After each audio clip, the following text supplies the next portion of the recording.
മാവേ, ഞങ്ങൾ നിന്നെ വല്ലാതെ ബഹുമാനിച്ചിരുന്നു. ഇതിനു പകരമായി നിങ്ങൾ ഞങ്ങൾക്ക് ഈ സമ്മാനമാണോ തരുന്നത്? ഇതെന്റെ തെറ്റുകൊണ്ടല്ല സംഭവിച്ചത്. ഇനി ഞങ്ങൾ നിന്റെ ഒരു മാമ്പഴവും കഴിക്കില്ല. ആരും ഇനി മുതൽ നിന്നോട് മിണ്ടത്തുമില്ല. സുഹൃത്തുക്കളെ, ഞാൻ പറയുന്ന ഒന്ന് കേൾക്കൂ. ഒരു കാട്ടിൽ പക്ഷികളും മൃഗങ്ങളും വളരെ സ്നേഹത്തോടെയും ബഹുമാനത്തോടെയും കഴിഞ്ഞിരുന്നു. കാട് വളരെ സുന്ദരമായിരുന്നു. ഈ കാട്ടിൽ ഒരു മാവുണ്ടായിരുന്നു. അതിൽ കുറെ മധുരമുള്ള മാമ്പഴങ്ങളും ഉണ്ടായിരുന്നു. ഈ മാമ്പഴങ്ങൾ എല്ലാ മൃഗങ്ങളും വളരെ ആസ്വദിച്ച് കഴിച്ചിരുന്നു. ഈ കാരണത്താൽ ഈ മാവിനെക്കുറിച്ച് കാട്ടിൽ മുഴുവൻ പ്രസിദ്ധിയായിരുന്നു. പക്ഷെ ഗോൾഡ് പരുന്തിന് ഈ മാവിനോട് അസൂയയായിരുന്നു. പണ്ട് എല്ലാ മൃഗങ്ങളും ഞങ്ങളുടെ കാട്ടിലാ വന്നിരുന്നത്. ഓരോ പഴത്തിനും പകരമായി നമുക്കും തിരിച്ച് എന്തെങ്കിലും സാധനം തരുമായിരുന്നു. പക്ഷെ ഈ മരം എല്ലാവർക്കും ഫ്രീ ആയിട്ടാ മാമ്പഴം നൽകുന്നത്. ഇത് കാരണം ഞാനിപ്പോൾ ദരിദ്രനായി. ഒരു വൈകുന്നേരം വളരെ ശക്തമായ കാറ്റടിക്കാൻ തുടങ്ങി. സോനുപ്രാവ് ആ സമയം മരത്തിന്റെ അടുത്തുകൂടി പോവുകയായിരുന്നു. കൊടുങ്കാറ്റ് വരുന്നത് കണ്ട് അവൾ മരത്തിന്റെ താഴെ ഇരുന്നു. ആ സമയം ഗോൾഡി പരുന്ത് അവിടെ ഒളിച്ചിരിപ്പുണ്ടായിരുന്നു. ആഹാ, ഇപ്പോഴല്ലേ രസം. അവൻ ഒരു കല്ലുയർത്തി മരത്തിന്റെ കൊമ്പിലേക്കിട്ടു. അപ്പോൾ മരത്തിന്റെ കൊമ്പ് ഒടിഞ്ഞു. പിന്നെ സോനുപ്രാവിന്റെ ദേഹത്ത് വീണു. അങ്ങനെ സോനുപ്രാവ് അപ്പോൾ തന്നെ അവിടെ വെച്ച് മരിച്ചു. കൊടുങ്കാറ്റ് ശമിച്ചപ്പോൾ എല്ലാ പക്ഷികളും മൃഗങ്ങളും അവിടെ കൂട്ടം കൂടി. മാവേ, ഞങ്ങൾ നിന്നെ വല്ലാതെ ബഹുമാനിച്ചിരുന്നു. ഇതിനു പകരമായി നിങ്ങൾ ഞങ്ങൾക്ക് ഈ സമ്മാനമാണോ തരുന്നത്? ഇതെന്റെ തെറ്റുകൊണ്ടല്ല സംഭവിച്ചത്. ശക്തമായ കാറ്റായിരുന്നു. പിന്നെ നിങ്ങൾ നിങ്ങളുടെ കൊമ്പ് ശ്രദ്ധിക്കണമായിരുന്നു. നിങ്ങളുടെ തെറ്റുകൊണ്ട് തന്നെയാ ഞങ്ങളുടെ സോനുപ്രാവ് മരിച്ചത്. ഇനി ഞങ്ങൾ നിന്റെ ഒരു മാമ്പഴവും കഴിക്കില്ല. ആരും ഇനി മുതൽ നിന്നോട് മിണ്ടത്തുമില്ല. സുഹൃത്തുക്കളെ, ഞാൻ പറയുന്ന ഒന്ന് കേൾക്കൂ. എല്ലാവരും അവിടെ നിന്നും പോയി. അതിനുശേഷം പാവം മരം തികച്ചും ഒറ്റപ്പെട്ടു. രാവെന്നോ പകലെന്നോ ഇല്ലാതെ കരഞ്ഞുകൊണ്ടിരുന്നു. ഈ കാട്ടിൽ മീനുപക്ഷിയും താമസിച്ചിരുന്നു. അവളുടെ കൂടെ 3 കുട്ടികളും ഉണ്ടായിരുന്നു. മക്കളെ, നിങ്ങൾ എവിടെയും പോകരുത്. ഞാൻ നിങ്ങൾക്ക് എല്ലാവർക്കും വേണ്ടി ഭക്ഷണം തിരയാൻ പോവുകയാണ്. ഞാൻ തിരിച്ചു വരാൻ വൈകുന്നേരമാകും. അമ്മേ, എല്ലാ പക്ഷികളും വെറും 1 മണിക്കൂർ കൊണ്ട് പഴങ്ങൾ കൊണ്ടുവരുന്നുണ്ട്. പക്ഷെ ഞങ്ങൾക്ക് വേണ്ടി പഴം കൊണ്ടുവരാൻ അമ്മ എന്താ ഇത്രയും സമയം എടുക്കുന്നത്? മക്കളെ, നമ്മുടെ കാട്ടിൽ മാങ്ങയൊഴിച്ച് വേറെ ഒരു പഴത്തിന്റെ മരവുമില്ല. പക്ഷെ നമുക്കതിൽ നിന്ന് മാമ്പഴം എടുക്കാൻ പറ്റില്ല.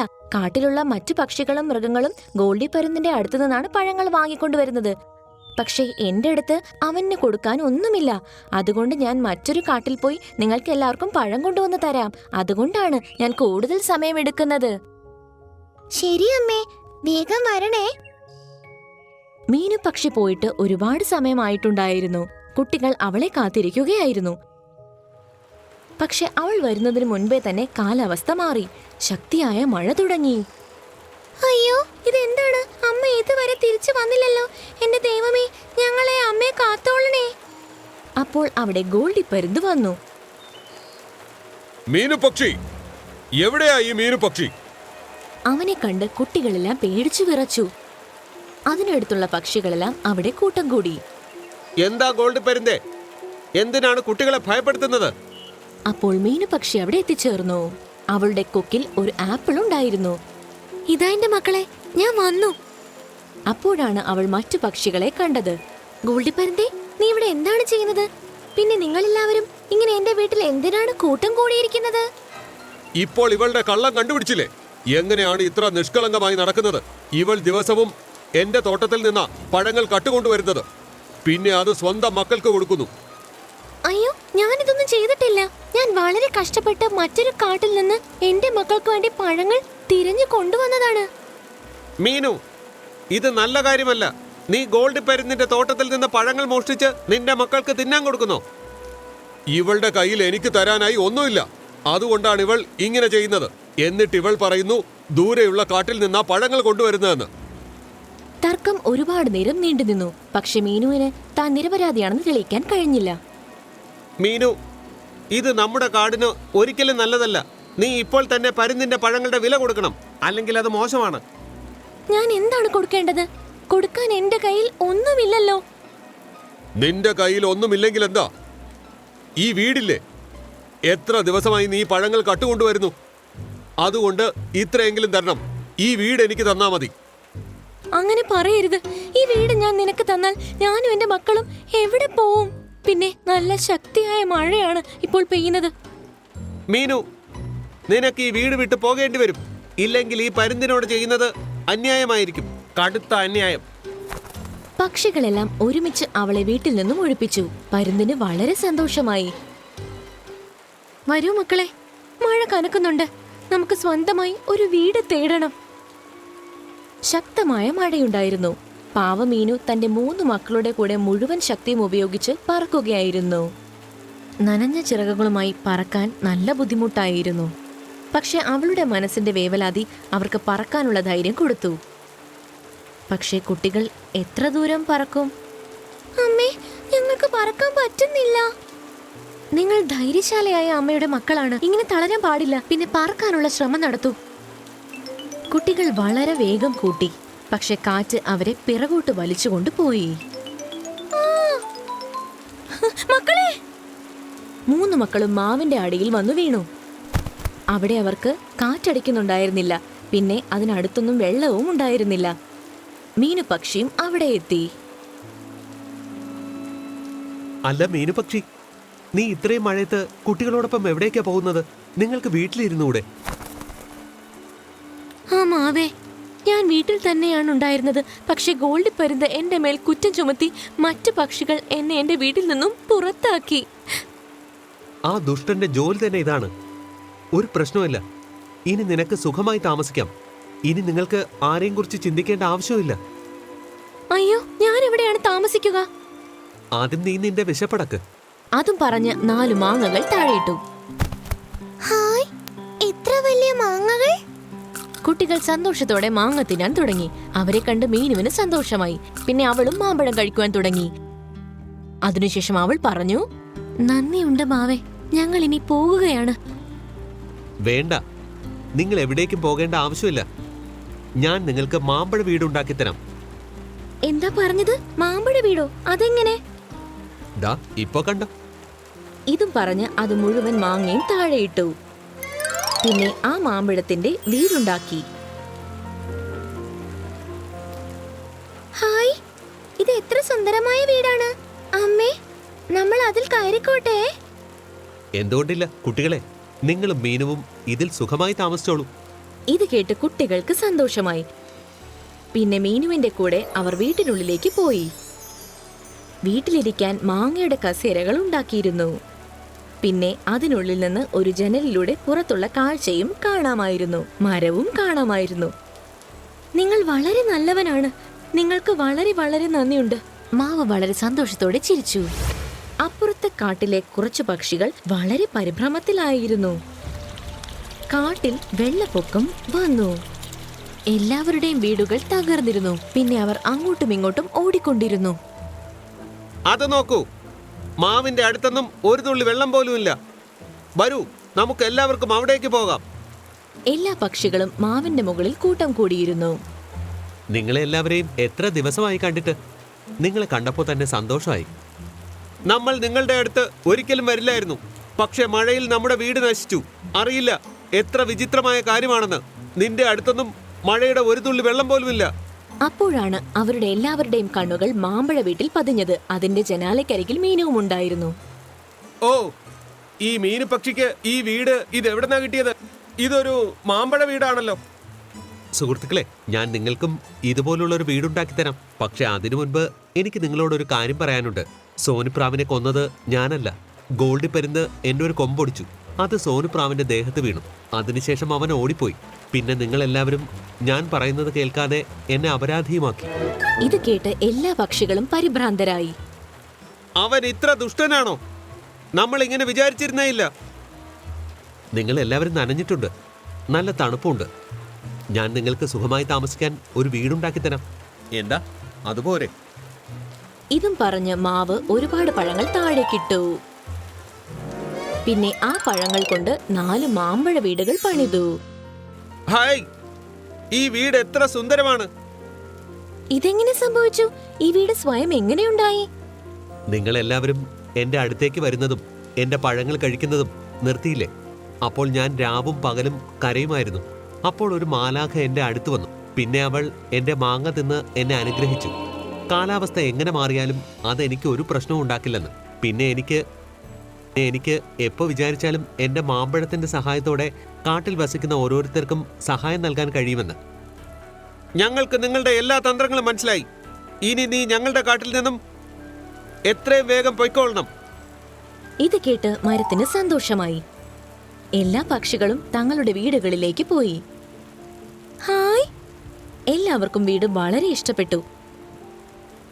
അവരെല്ലാവരും ജനലിലൂടെ മഴക്കാഴ്ചകൾ കണ്ടുകൊണ്ടിരുന്നു. അപ്പോൾ പരുന്ത് ആ വഴിയിലേക്ക് വന്നു. ഇതെന്താണ്? നിങ്ങൾ എല്ലാവരും ഈ മാവിന്റെ അടുത്താണോ ഇരിക്കുന്നത്? നിങ്ങൾക്കറിയില്ലേ ഇവനൊരു കൊലപാതകയാണെന്ന്? ഞങ്ങൾക്ക് നിങ്ങളുടെ എല്ലാ തന്ത്രങ്ങളും മനസ്സിലായി. ഇനി നീ ഞങ്ങളുടെ കാട്ടിൽ നിന്നും എത്രയും വേഗം പൊയ്ക്കൊള്ളണം. ഇത് കേട്ട് പരുന്തിന് നല്ല ദേഷ്യം വന്നു. ആ സമയം അതിന് മിന്നലേറ്റു. ഇതുമൂലം അവൻ ടപ്പേന്ന് നിലത്തേക്ക് വീണു. അപ്പോൾ മരം എല്ലാ പക്ഷികളെയും നോക്കി ഉച്ചത്തിൽ ചിരിക്കുവാൻ തുടങ്ങി.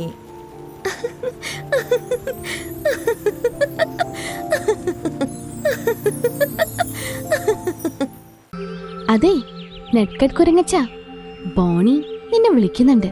എന്നോട് നിന്നെ വിളിച്ചോണ്ട് വരാൻ പറഞ്ഞതാ. ആണോ? എന്നാ ഞാൻ പോയിട്ട് വരാം. നീ എന്റെ വീടൊന്ന് നോക്കണേ. വീടിനകത്ത് മാമ്പഴമുണ്ട്. അത് വല്ല പക്ഷികളും വന്ന് എടുത്തോണ്ട് പോവും. ആ, തീർച്ചയായിട്ടും.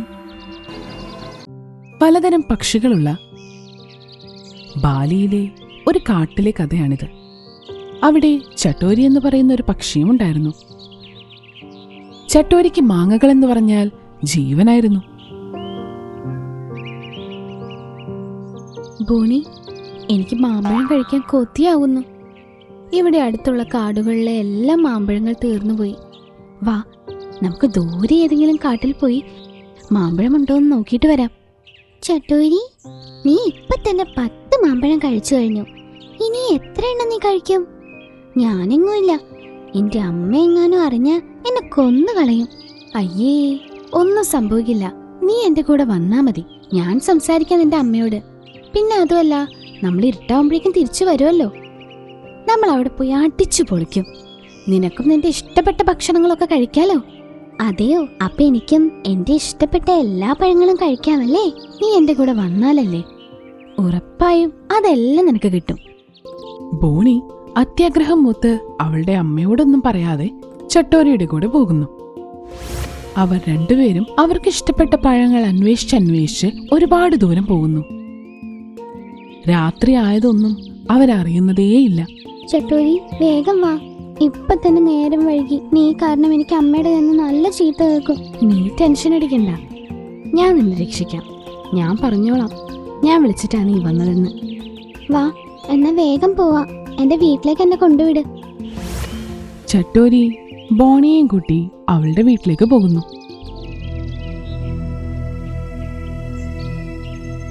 ബോണി, ഇത്ര നേരമായിട്ട് നീ എവിടെയായിരുന്നു? നിനക്കറിയാലോ ഞാൻ നിന്നെ രാത്രി പുറത്തു വിടാറില്ലെന്ന്. ചട്ടോരി നോക്കുമ്പോൾ ബോണിയുടെ അമ്മ വളരെയധികം ദേഷ്യപ്പെടുന്നുണ്ടായിരുന്നു. ചട്ടോരി വേഗം അവിടുന്ന് പറന്നു പോകുന്നു. ബോണിക്ക് ചീത്ത കേൾക്കുന്നത് കണ്ട് ചട്ടോരി അവിടെ നിന്ന് വേഗം രക്ഷപ്പെടുന്നു. മമ്മി, എന്നോട് ക്ഷമിക്ക്. ചട്ടോരി പറയുന്നത് കേട്ട് ഞാൻ അതിൽ വീണുപോയി. എനിക്കിഷ്ടപ്പെട്ട പഴങ്ങളും കിട്ടിയില്ല. മോളെ, നിനക്കെന്താ വട്ടായോ? നിനക്കറിയാലോ ചട്ടോരിക്ക് മാമ്പഴം എന്ന് പറഞ്ഞാൽ എത്ര ഇഷ്ടമാണെന്ന്. അതിനുവേണ്ടി മാത്രമാണ് നിന്നെയും കൂട്ടിക്കൊണ്ടുപോയത്. അങ്ങനെ ആരും പറയുന്നത് കേട്ട് അതിലൊന്നും പോയി വീഴരുത്. നിന്നെ അവിടെ ഇട്ടിട്ട് വന്നിരുന്നെങ്കിലോ? ഇന്നു മുതൽ നീ ചട്ടോരിയോട് മിണ്ടരുത്. ആ അമ്മേ, എനിക്ക് ഇന്ന് മനസ്സിലായി. ചട്ടോരിക്ക് മാമ്പഴം മാത്രമേ ചിന്തയുള്ളൂ. അടുത്ത ദിവസം ബോണിയും ചട്ടോരിയുമായിട്ടുള്ള സൗഹൃദം അവിടെ തീരുന്നു.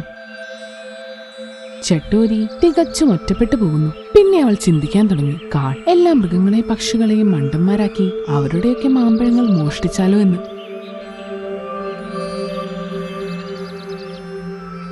അതെ, നെറ്റ്കട്ട് കുരങ്ങച്ച, ബോണി നിന്നെ വിളിക്കുന്നുണ്ട്. എന്നോട് നിന്നെ വിളിച്ചോണ്ട് വരാൻ പറഞ്ഞതാ. ആണോ? എന്നാ ഞാൻ പോയിട്ട് വരാം. നീ എന്റെ വീടൊന്ന് നോക്കണേ. വീടിനകത്ത് മാമ്പഴമുണ്ട്, അത് വല്ല പക്ഷികളും വന്ന് എടുത്തോണ്ട് പോവും. ആ തീർച്ചയായിട്ടും. ചട്ടോരി നട്ട്കട്ട് കുരങ്ങച്ചന്റെ മുഴുവൻ മാമ്പഴങ്ങളും എടുത്തോണ്ട് പോകുന്നു. അപ്പോഴേക്കും നട്ട്കട്ട് കുരങ്ങച്ചൻ ബോണിയുടെ അടുത്തെത്തുന്നു. ബോണി, നീ എന്നെ വിളിച്ചിരുന്നോ? ചട്ടോരി അങ്ങനെ വന്ന് പറഞ്ഞല്ലോ. ഇല്ല കുരങ്ങച്ച, ഞാൻ വിളിച്ചിട്ടില്ലല്ലോ. പിന്നെ നീ എന്തിനാ നിന്റെ വീട് അങ്ങനെ തുറന്നിട്ട് വന്നത്? അങ്ങനെയല്ല, അവിടെ ചട്ടോരിയുണ്ട്. നിന്റെ വീട്ടിൽ മാമ്പഴം ഒന്നും ഇല്ലല്ലോ അല്ലേ? ആ ഉണ്ടല്ലോ. നട്ട്കട്ടി കുരങ്ങച്ച, ഇപ്പോ നിന്റെ മാമ്പഴങ്ങളെല്ലാം ചട്ടോരി എടുത്തോണ്ട് പോയിട്ടുണ്ടാവും. അവൾക്ക് വല്ലാത്ത കുബുദ്ധിയാണ്. ഇപ്പോഴാണെങ്കിൽ മോഷ്ടിക്കാനും തുടങ്ങി. അവള് മാമ്പഴത്തിന് വേണ്ടി ഏതറ്റം വരെയും പോവും. അവർ വീട്ടിൽ ചെന്ന് നോക്കിയപ്പോഴേക്കും അവിടുത്തെ മാങ്ങകളെല്ലാം മോഷ്ടിക്കപ്പെട്ടിരുന്നു. ഇതുപോലെ ആ കാട്ടിലുള്ള എല്ലാ പക്ഷികളെയും മൃഗങ്ങളെയും അവൾ പറ്റിച്ച് മാമ്പഴങ്ങൾ മോഷ്ടിച്ചു. അങ്ങനെ ഈ പ്രശ്നം പരിഹരിക്കാൻ വേണ്ടി കാട്ടിലുള്ള എല്ലാ പക്ഷികളും മൃഗങ്ങളും ഒത്തുകൂടുന്നു. നിങ്ങൾക്ക് എല്ലാവർക്കും ഉറപ്പുണ്ടോ ചട്ടോരി തന്നെയാണ് ഈ മാമ്പഴങ്ങളെല്ലാം മോഷ്ടിക്കുന്നതെന്ന്? അതെ അതെ മഹാരാജാവേ, ഞങ്ങൾക്ക് എല്ലാവർക്കും ഉറപ്പുണ്ട്. നട്ട്കട്ടി കുരങ്ങച്ചന്റെയും ബാക്കി എല്ലാവരെയും മണ്ടന്മാരാക്കി അവരുടെ മാമ്പഴങ്ങളൊക്കെ മോഷ്ടിച്ചു. ഇപ്പൊ നിങ്ങളെല്ലാവരും എന്താണ് തീരുമാനിക്കാൻ പോകുന്നത്? ഈ വിഷയത്തിൽ എനിക്ക് നിങ്ങൾ എല്ലാവരുടെയും അഭിപ്രായം അറിയണമെന്നുണ്ട്. കാരണം നിങ്ങൾക്ക് എല്ലാവർക്കും ബുദ്ധിമുട്ടുണ്ടായിട്ടുണ്ട്. മഹാരാജാവേ, അവളെ ഈ കാട്ടിൽ നിന്ന് തന്നെ പുറത്താക്കണം. ഇല്ല, അത് പറ്റില്ല. കാരണം ഇത് അവളുടെയും കൂടെ വീടാണ്. നമുക്ക് ഒരിക്കലും ഒരാളുടെ വീട് തട്ടിത്തെറിപ്പിക്കാൻ പറ്റില്ല. നമുക്കൊരു കാര്യം ചെയ്യാം, അവളോട് ആരും ഇനി മിണ്ടരുത്. അതുപോലെ തന്നെ ഒരു പരിപാടിക്കും അവളെ ക്ഷണിക്കാനും പാടില്ല. നോക്കാം അവൾക്ക് എന്തെങ്കിലും മാറ്റം വരുമോ എന്ന്. ആ മഹാരാജാവേ, അത് ശരിയാവും. എല്ലാവരും രാജാവ് പറഞ്ഞതനുസരിച്ചു. ആരും തന്നെ ചട്ടോരിയോട് സംസാരിക്കാനും വന്നില്ല, ഒരു പരിപാടിക്കും ക്ഷണിച്ചുമില്ല. അവളെല്ലാം മനസ്സിലാക്കി തുടങ്ങിയിരുന്നു. അവൾ വിഷമിക്കാൻ തുടങ്ങി. എന്നോട് ഇനി ആരും മിണ്ടില്ലെന്നാ തോന്നുന്നത്. എന്റെ ഭാഗത്തുനിന്ന് വലിയൊരു തെറ്റാ സംഭവിച്ചിരിക്കുന്ന. ഇനി ആകെയുള്ള വഴി മഹാരാജാവിനോട് പോയി പറയുന്നതാ. അദ്ദേഹത്തിനെ വല്ലതും ശരിയാക്കാൻ പറ്റുള്ളൂ. ചട്ടോരി മഹാരാജാവിന്റെ അടുത്തേക്ക് ചെല്ലുന്നു. മഹാരാജാവേ, എനിക്ക് മാപ്പ് തരണം. എനിക്കെന്റെ തെറ്റ് മനസ്സിലായി. ഈ കാട്ടിൽ ആരും തന്നെ എന്നോട് ഒരു വാക്കുപോലും മിണ്ടുന്നില്ല. ആരും ഒരു കാര്യത്തിനും എന്നെ ക്ഷണിക്കുന്നുമില്ല. ഞാൻ ഇനി ഒരിക്കലും മോഷ്ടിക്കില്ല. ഞാൻ മാമ്പഴം കഴിക്കുന്നത് പോലും നിർത്തുക. അതൊന്നും വേണ്ട. ആരും തന്നെ നിന്റെ മാമ്പഴം കഴിക്കുന്ന ശീലം കൊണ്ടല്ല ബുദ്ധിമുട്ടിയിരിക്കുന്നത്, നിന്റെ മോഷണം കാരണമാണ്. ഇപ്പൊ നിനക്ക് നിന്റെ തെറ്റ് തിരിച്ചറിഞ്ഞു എന്ന് ഞാൻ ഇനി എല്ലാവരോടും പറഞ്ഞേക്കാം. മഹാരാജാവ് എല്ലാവരെയും വിളിച്ചുകൂട്ടി ചട്ടോരിയുടെ കാര്യങ്ങൾ പറയുന്നു. എല്ലാവരും ചട്ടോരിയോട് ക്ഷമിക്കുന്നു. അതിനുശേഷം എല്ലാവരും ഒത്തൊരുമിച്ച് സന്തോഷത്തോടെ അവിടെ കഴിയുന്നു.